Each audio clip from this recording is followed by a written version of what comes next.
Hello everyone, welcome to MedLab Success. I hope आप सब बहुत अच्छे से पढ़ रहे होंगे।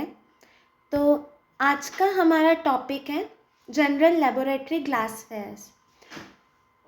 ये जो टॉपिक है हमारा आज का, ये मेडिकल, पैरामेडिकल और लैब साइंस स्टूडेंट के लिए बहुत इम्पॉर्टेंट टॉपिक है। इस टॉपिक से प्रैक्टिकल एग्ज़ाम, वाइवा और स्पॉटिंग में बहुत सारे क्वेश्चन बनते हैं। हम इस टॉपिक को दो पार्ट में कवर करेंगे।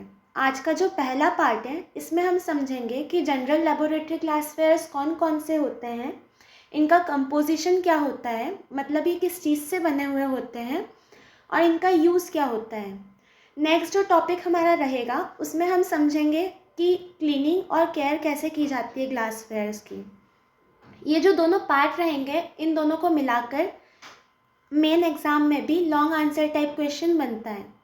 तो एग्ज़ाम पॉइंट ऑफ व्यू से ये टॉपिक हमारा बहुत ज़्यादा इम्पॉर्टेंट हो जाता है। तरीके शुरू करते हैं। तो सबसे पहले हम समझेंगे कि लेबोरेटरी ग्लासवेयर्स क्या होते हैं। Laboratory glasswares refers to the glass-based equipment used for measuring, mixing, heating, storing, transferring and observing chemicals और biological samples। इसका मतलब होता है कि लेबोरेटरी ग्लासवेयर्स वो सारे ग्लास इंस्ट्रूमेंट्स होते हैं जो लैब में केमिकल को मिक्स करने के लिए काम आते हैं।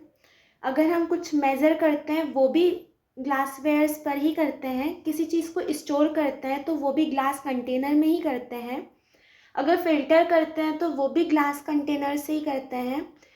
हीट करते हैं तो ग्लास ट्यूब में करते हैं।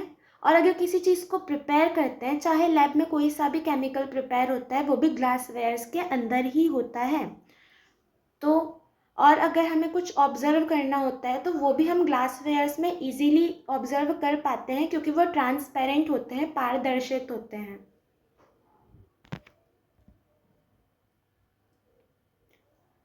अब हम समझेंगे कि लेबोरेटरी में ग्लासवेयर्स ही क्यों यूज़ होते हैं। तो सबसे पहले तो ये हीट रेजिस्टेंट होते हैं, क्योंकि ये बोरोसिलिकेट ग्लास के बने हुए होते हैं, जिसे हम पायरेक्स भी बोलते हैं, जो कि हीट रेजिस्टेंट होता है, केमिकल रेजिस्टेंट होता है और ब्रेकेज रेजिस्टेंट होता है। ये ट्रांसपेरेंट होते हैं, तो हमें कुछ भी ऑब्जर्व करने में आसानी होती है। एक्चुअली एक्यूरेट, मतलब ये एक्यूरेट मेजरमेंट देते हैं। उसके बाद अगर प्रॉपर क्लीनिंग कर दी जाए तो ये रीयूजेबल होते हैं। इसके बाद हम जानेंगे कि कॉमन टाइप के ग्लास कौन कौन से होते हैं जो कि हम हमारे लेबोरेटरी ग्लासवेयर्स में यूज़ करते हैं। तो सबसे पहले आता है बोरोसिलिकेट ग्लास, जो कि हीट और केमिकल रेजिस्टेंट होता है। इसे हम पायरेक्स और काइनेक्स भी बोलते हैं। ये जनरली किसी भी केमिकल को हीट करने में काम आता है। और फिर आता है सोडालाइन ग्लास, जो कि थोड़े सस्ते होते हैं और ये केमिकल को स्टोर करने में काम आते हैं। फिर आते हैं क्वार्ट्ज ग्लास। ये भी हाई टेम्परेचर को सहन कर सकता है, इसीलिए हम इसे स्पेक्ट्रोफोटोमेट्री में यूज़ करते हैं। अब लेबोरेटरी ग्लासवेयर्स को हमने 3 मेन कैटेगरीज में बांट के रखा है। वॉल्यूमेट्रिक ग्लासवेयर, जो कि एक्यूरेट मेजरमेंट के लिए यूज़ होता है। जनरल पर्पस ग्लासवेयर, जो कि लिक्विड को होल्ड और मिक्स करने के लिए यूज़ होता है। उसके बाद स्पेशल ग्लासवेयर्स, जो कि एक स्पेसिफिक टास्क के लिए यूज़ होता है, जैसे कि हीटिंग या फिर कोई रिएक्शन। अब इन्हें हम एक एक करके डिटेल में समझेंगे।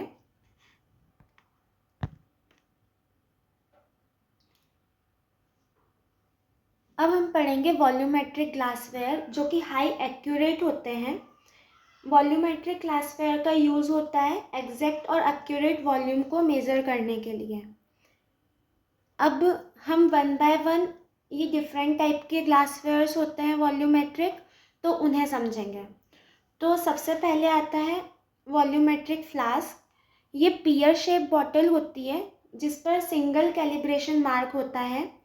ये स्टैंडर्ड सॉल्यूशन को बनाने के काम आता है, जैसे कि 10 ml या 1 लीटर, मतलब एक पर्टिकुलर वॉल्यूम के सॉल्यूशन को हम इससे बनाते हैं।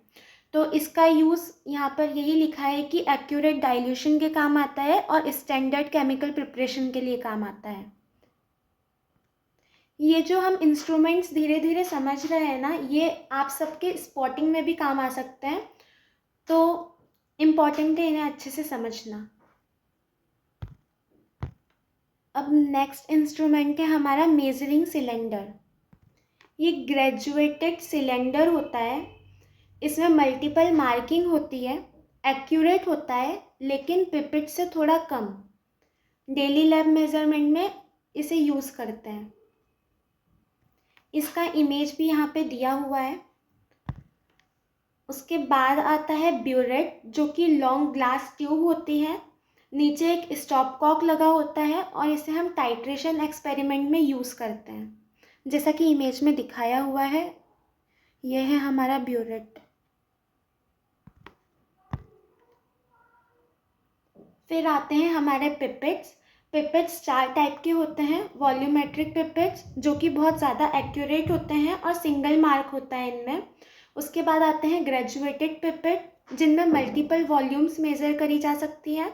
उसके बाद पास्चर पिपेट, जो कि ट्रांसफ़र करता है ड्रॉप्स को। उसके बाद माइक्रो पिपेट्स, जो कि माइक्रोलीटर वॉल्यूम को मेजर करने में या ट्रांसफ़र करने में काम आता है, और इनका यूज़ यही होता है कि ये एग्जैक्ट अमाउंट ऑफ लिक्विड को ट्रांसफ़र करते हैं। नाउ यहाँ पे इमेज दी हुई है सारे टाइप के पिपेट की, तो ये आप एक बार देख के समझ लीजिएगा। अब आती है माइक्रो पिपेट टिप, जो कि डिस्पोजेबल प्लास्टिक कोन्स होते हैं। इसे हम माइक्रो पिपेट से यूज़ करते हैं।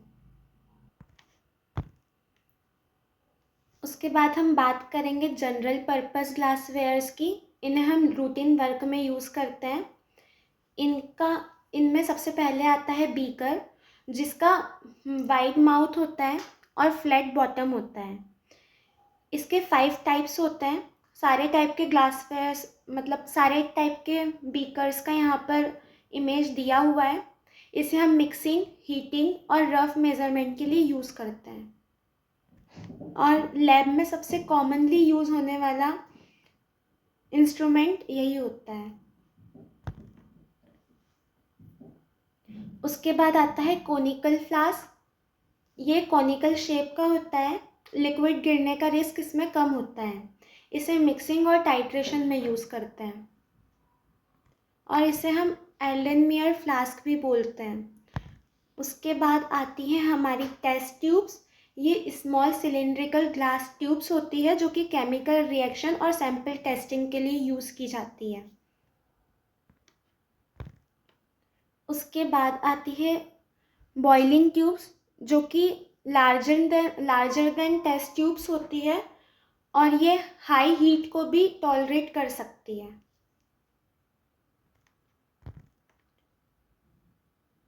उसके बाद रिएजेंट बॉटल्स। ये क्लियर या अंबर कलर की बॉटल्स होती है, जो केमिकल को रिएजेंट और स्टोर करने के लिए काम आती है।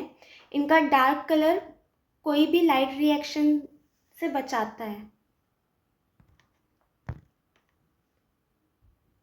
उसके बाद वॉच ग्लास। ये छोटी कॉनकेव ग्लास प्लेट होती है, जो कि इवोपरेट, ड्राइंग और बीकर को कवर करने के काम आती है।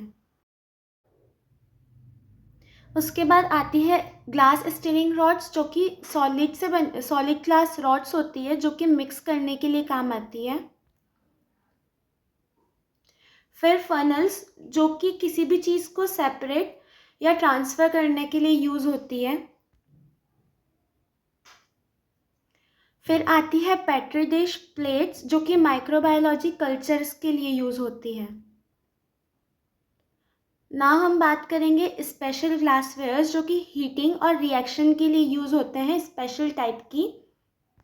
इसमें सबसे पहले आता है राउंड बॉटम फ्लास्क, जो कि स्ट्रॉन्ग हीटिंग के लिए यूज़ होता है, और डिस्टिलेशन और रिएक्शन में ये सबसे ज़्यादा कॉमनली यूज्ड इंस्ट्रूमेंट है। फिर फ्लैट बॉटम फ्लास्क, जो कि मॉडरेट हीटिंग और होल्डिंग और बॉइलिंग के लिए यूज़ होता है। उसके बाद आते हैं डिस्टिलेशन फ्लास्क, जो कि डिस्टिल वाटर को बनाने के लिए यूज़ होता है। उसके बाद कंडेंसर, ये 2 टाइप के होते हैं, Liebig condenser and Elin condenser. ये वेपर को लिक्विड में कन्वर्ट करने के लिए यूज़ होता है। उसके बाद आता है डेसिकेटर, जो कि एयर टाइट ग्लास कंटेनर होता है और ये मॉइस्चर सेंसिटिव सैंपल के लिए यूज़ होता है। उसके बाद आते हैं क्रूसिबल्स। ये कंटेनर बहुत ज़्यादा स्ट्रॉन्ग हीट को भी सहन कर सकते हैं, तो ये किसी भी चीज़ को मेल्ट करने के लिए यूज़ होते हैं। उसके बाद आते हैं ड्रॉपर्स, जो कि रिएक्शन में ड्रॉप्स को ऐड करने के लिए काम आते हैं।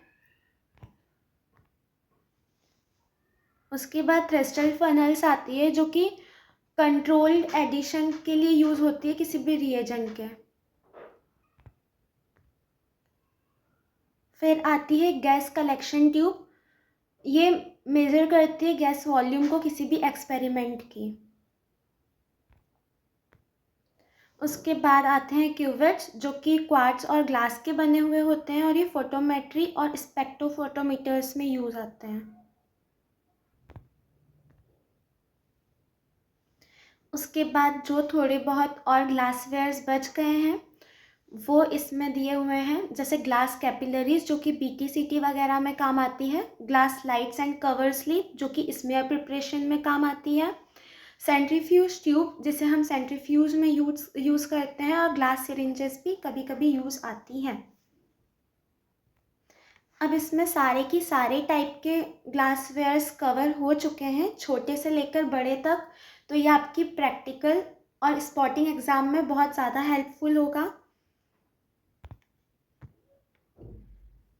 उसके बाद हम बात करेंगे केयर, मेंटेनेंस एंड क्लीनिंग। वैसे तो ये मैं नेक्स्ट टॉपिक जो जब आएगा तो उसमें बहुत अच्छे से समझाऊंगी डिटेल में, पर फिर भी बेसिक आइडिया यहाँ पे दे देती हूँ। केयर एंड क्लीनिंग बहुत ज़्यादा ज़रूरी होती है, क्योंकि जब भी हम रिएक्शन करते हैं तो फिर अगर ग्लासवेयर्स ख़राब है तो रिएक्शन में कुछ ना कुछ एरर आ सकता है, तो इसके लिए डिटर्जेंट से वॉश करना होता है, टैप वाटर या डिस्टिल वाटर से अच्छे से रिंस करना चाहिए, और क्रैक ग्लासवेयर्स कभी यूज़ नहीं करना है, ये कॉमन सेंस है, और सडन हीटिंग या कूलिंग से बचाना होता है क्योंकि ब्रेकेज हो सकता है।